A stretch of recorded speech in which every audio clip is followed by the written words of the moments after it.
Otter and Otter, a love story by James Howe. The river sparkled the day Otter found love.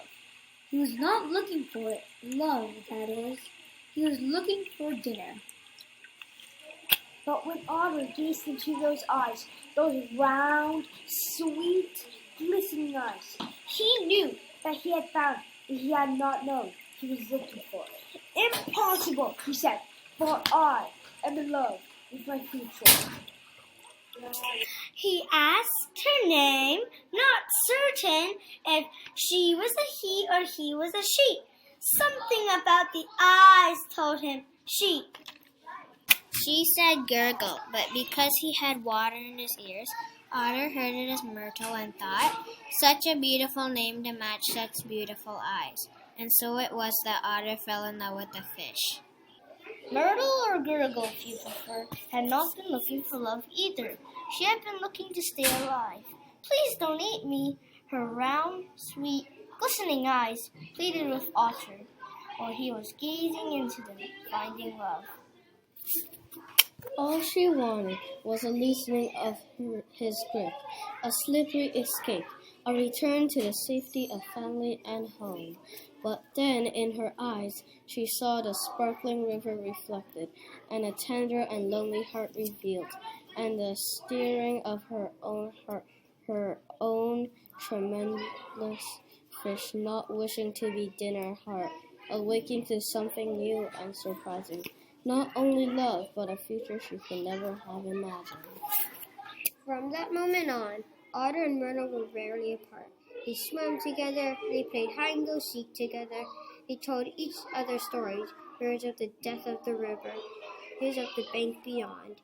They warmed their faces in the morning sun, silently considered the stars that filled the midnight sky.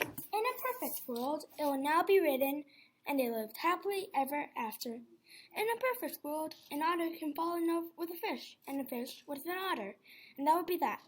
But this is not a perfect world, alas, and so the seldom is not as simple as that. Have you heard about Otter? It's the talking that is. He was always odd, now he's called Otter. He had lost his mind. Some said, unable to see that he's lost nothing, only found his heart. It isn't right, it isn't natural, it isn't the way of the otter. Day after day, night after night, Otter heard it talk and wondered, what is right, what is wrong, what is natural, what is the way of the otter? When he asked this question of Myrtle, she lowered her eyes, which appeared to Otter to fill with tears, though it was hard to tell since her eyes were always wet. The way of the otter, she told him, is why I can no longer swim with you, or play with you, or warm my face next to yours in the morning sun. A reed standing close leaned into Otter as if to be sure he was still breathing. Do you no longer love me? Otter asked, his voice little more than a whisper. I'm no longer sure a fish can love an otter, Myrtle replied, when the way of the otter is to eat fish. Now Otter's eyes grew wet with tears. I must eat, he said. But must you be eating, my friend? Myrtle asked. My family? Otter had no answer. Feeling an own loneliness returned. He was Myrtle, swim away. In a tragic tale, it would now be written, and so their love could never be. In a tragic tale, an otter could never love a fish, nor a fish love an otter, and that would be that. But this is not a tragic tale. It contains hope, and so the ending is yet to be written. Otter has come to his senses, it began, the talking that is.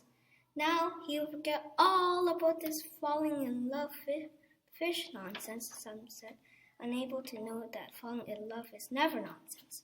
Otter tried not to listen, but in time he thought, they're right, it is impossible, you cannot love your food source.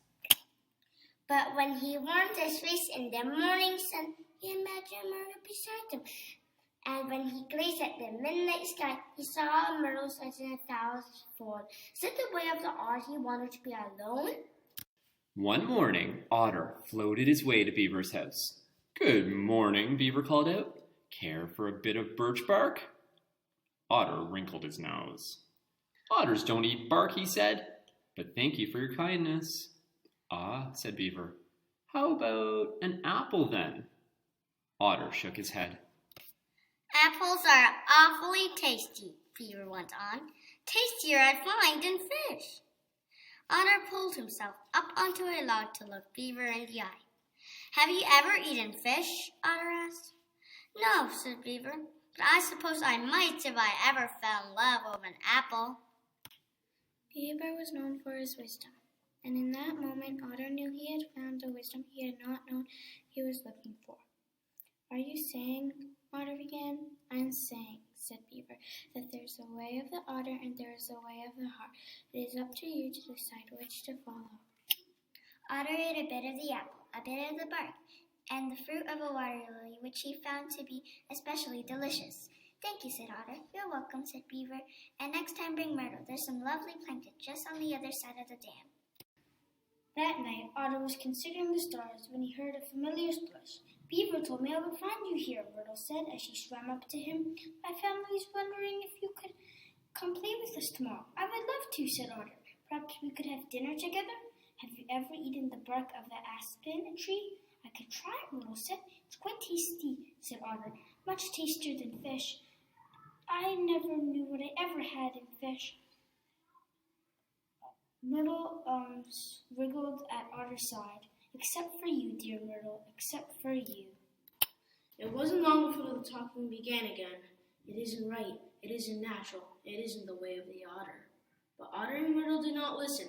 They swam together. They played hide-and-go-seek together. They discussed the mysteries of life and love with Beaver while dining on plankton and apples and the fruit of a water lily. They warmed their faces in the morning sun and silently considered the stars that filled the midnight sky. And now it can be written, And they lived happily ever after.